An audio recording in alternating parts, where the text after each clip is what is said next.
like sports films. I mean, I really do. I'm a jock. I grew up playing sports.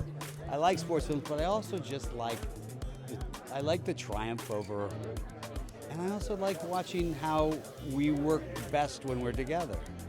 And these guys, you know, in real life, Joe Rance and these characters, they were all sort of wonderful athletes, but that doesn't mean it works. And these guys were hungry, literally, because it was the Depression. They were hungry, and they needed to do it only because they could, you know, if they could race, they could eat. And I like stories like that. Getting to play the coach was kind of cool. It was a big sign that I was getting older because I wasn't in the boat. But there was a pleasure in not having to go through all the training of that. And I think they're more winning in many ways because of their sharp focus than warm, fuzzy coaches.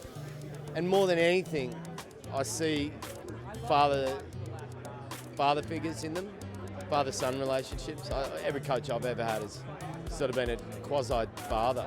I'm telling this story about 9 then young men who all became old men and are now no longer with us. And so when you're writing and telling a story about people who have passed away, you feel a real obligation to get their story right and to do justice to them as individuals. So it's very gratifying to me. I mean, the response to the book's been very gratifying, and so this takes it to another level. It's impossible not to have a good time around George Clooney, and I think that really helped the entire crew and the entire cast just feel at ease, because we kind of felt there was an impossible task set before us. And I think if it hadn't been for the support that they gave us and the coaching and the athletes that were there with us every day, we would have never pulled it off, I'll be honest, yeah. And actually it was the spirit of Joe. You know, what these boys went on to achieve is nothing short of remarkable, and they're an extraordinary group of people. But Joe's story especially, I connected with and I felt for him and I loved him immediately. I wanted to look after him. You know, he was abandoned by his dad when he was 13 years old.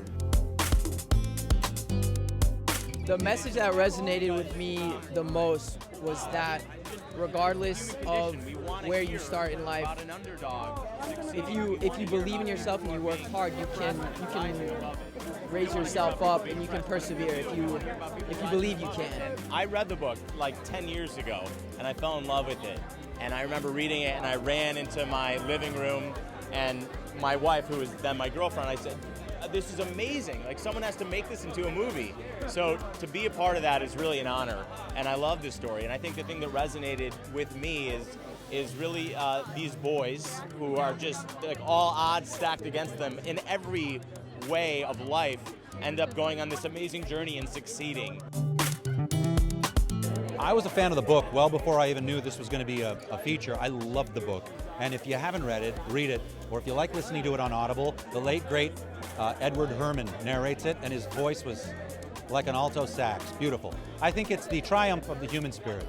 It's not something I typically do. I've kind of spent most of my career playing some kind of questionable characters. It's normally quite dark and serious. And I was surprised that I was invited to come and be part of this in kind of a comedic capacity, but I really enjoyed it. They had us out there months in advance, and we had some of the best coaches in the world, Olympians around us, and we were going, you know, solely for the first 2 months. We were just doing morning and night workouts all day, every single day. And everybody, it's such an important, true story. I think everybody had a huge sense of obligation. I always love an underdog story and sort of that rags to riches sort of thing where, you know, you can start with nothing but build towards everything, and starting small, you can then make a global impact. I think that really resonated with me.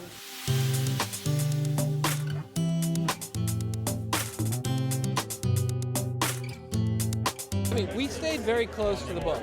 The book is fantastic, so our job really was to not mess up the book.